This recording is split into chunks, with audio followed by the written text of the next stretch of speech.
fun night. Today we're making paper flowers out of tissue paper. Hello, my name is Miss Krissy. I'm from the Harris County Public Library System and Lone Star College Sci-Fair. This last weekend I had a birthday party for my friend Becca, and we had some extra tissue paper left over. So today we're going to be making tissue paper flowers. If you look on our lip guides, I have created some templates for you to cut out if you would like, that I created in Photoshop. So you can either print these out and follow along, or you can freehand it. Let's get started. What you're going to need is the stem for the flower. The easiest thing are pipe cleaners or Chanel sticks. If you don't have those, I am also going to do one using coffee stirrers. But either one will work, they'll just act a little bit differently. And then tissue paper. Any kind will do. You will also need scissors and possibly tape. So we're going to cut the template out.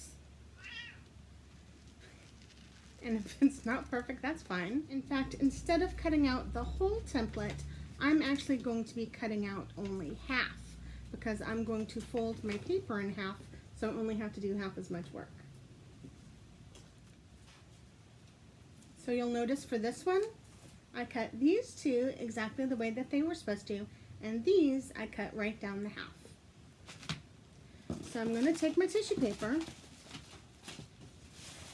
and I have two different colors right here. I'm going to fold them in half. And along the fold, I'm going to place my templates and then cut.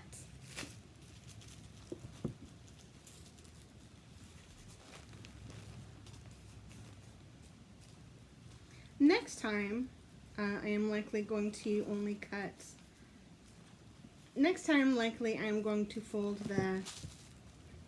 the paper in quarters. So this is what I have. I'm going to open it up and then continue to fold in halves so that each petal has a line going down the middle.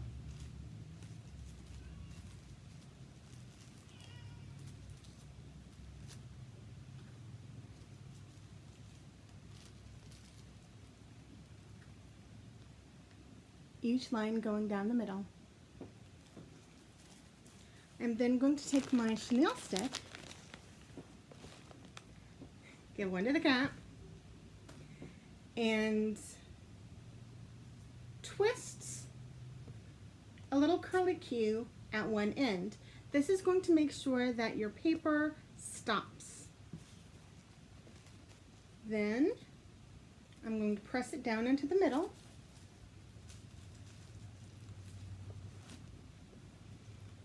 I'm going to press it down in the middle.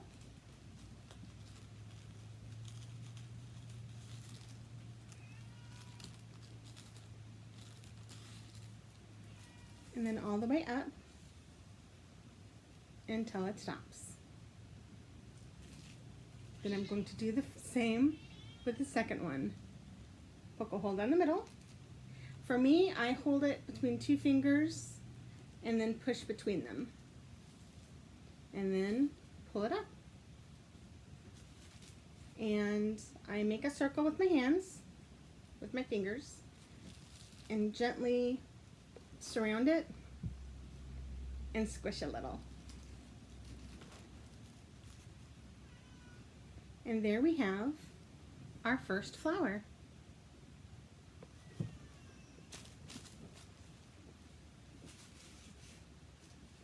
Now I'm going to cut the stem in half to make short flowers.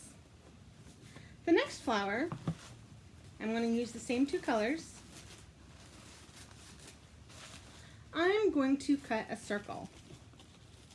And it is perfectly fine if it's not an exact circle. In fact, sometimes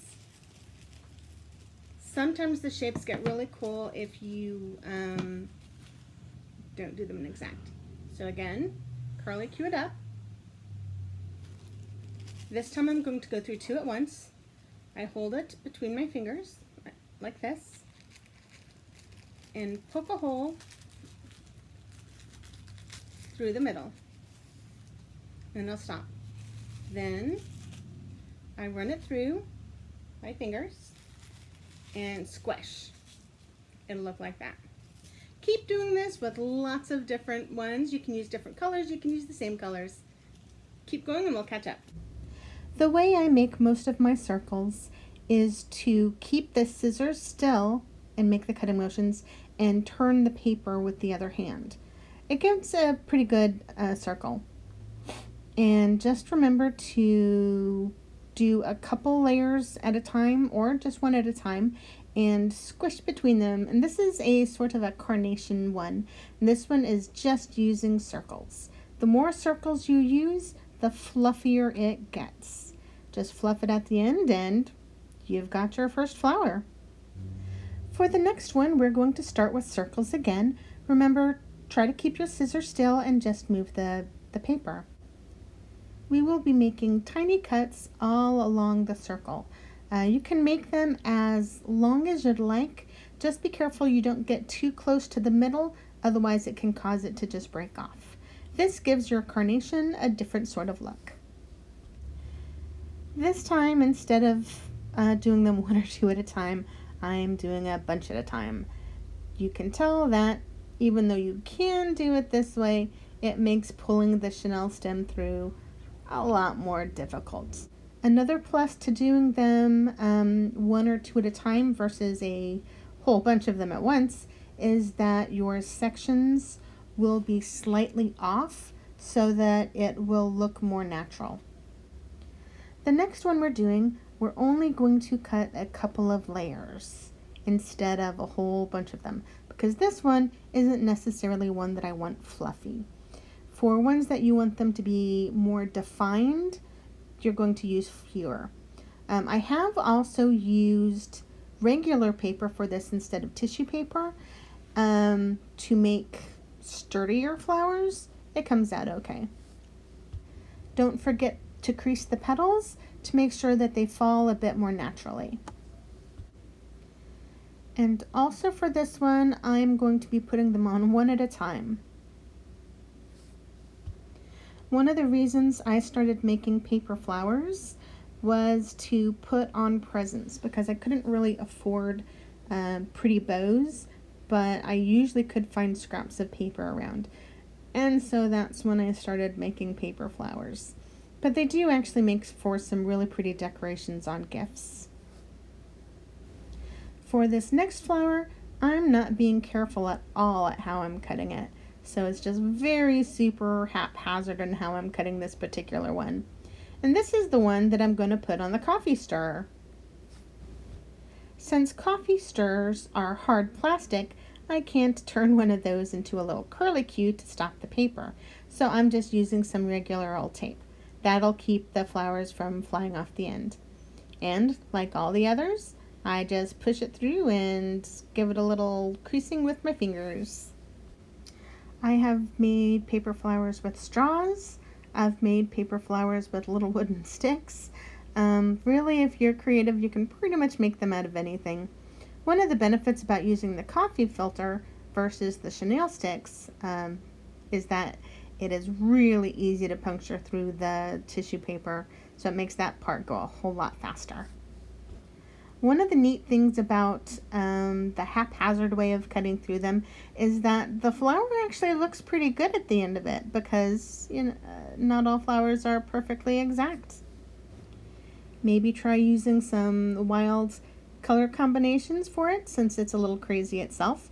And because this is on a plastic stick, I am taping the bottom because otherwise it would just slip right off. For this next flower, I'm going to cut it a little bit differently than the others. I'm going to use the same half of a template that I used in the beginning. So I fold it in half, and then I fold it in half one more time. So I'm folding it in fourths.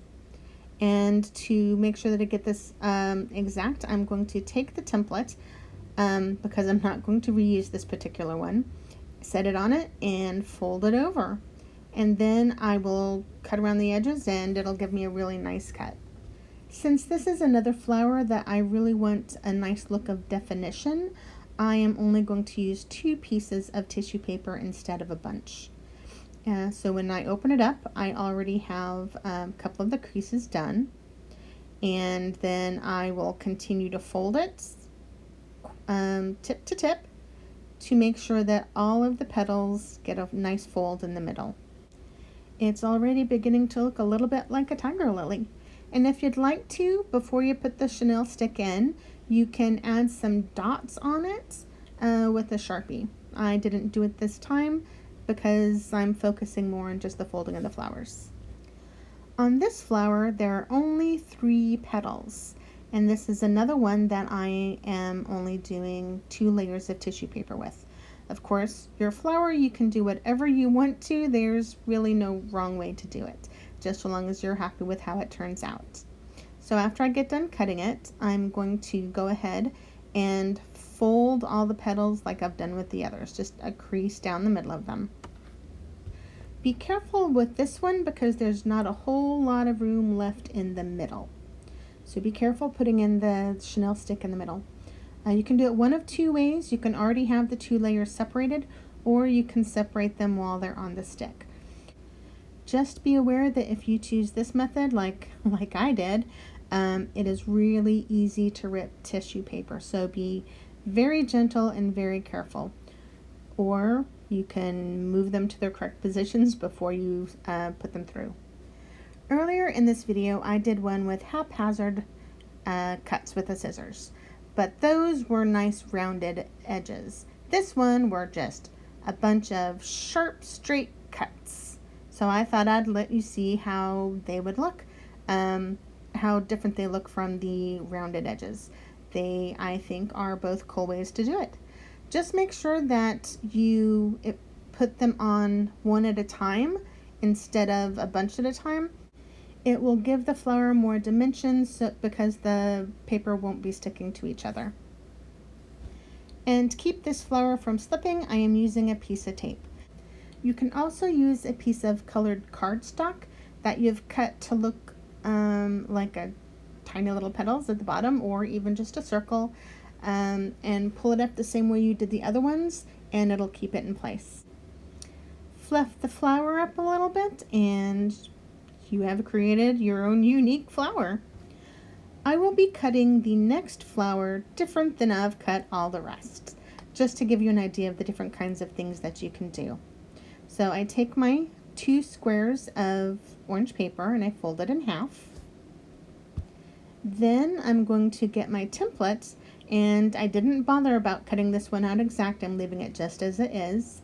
Pay special attention when folding this one in half, because you're going to make sure that you've got the tip of one end and the indent of the other so that they're exactly in half.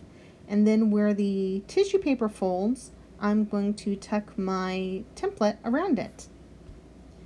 And then I'm going to cut. I think that I've probably always had sort of a fascination with paper flowers because there was a cartoon, this is an older cartoon, Raggedy Ann and Andy actually, to where there was a song called Candy Hearts and Paper Flowers. So once you've opened up this one, you're going to, as with all the others, you're going to fold all the petals. Make sure you keep the 2 layers of tissue paper as close together as possible. And the reason why we're doing 2 layers instead of just 1 is that 1 layer of tissue paper is really very flimsy and doesn't look as good. So give it a little push together at the end, and that is our last flower of the day. So here are lots of different ways that you can make flowers out of tissue paper. Don't forget to print out the sheet if you think that you're going to need it, or have fun and just freehand it. See you next time.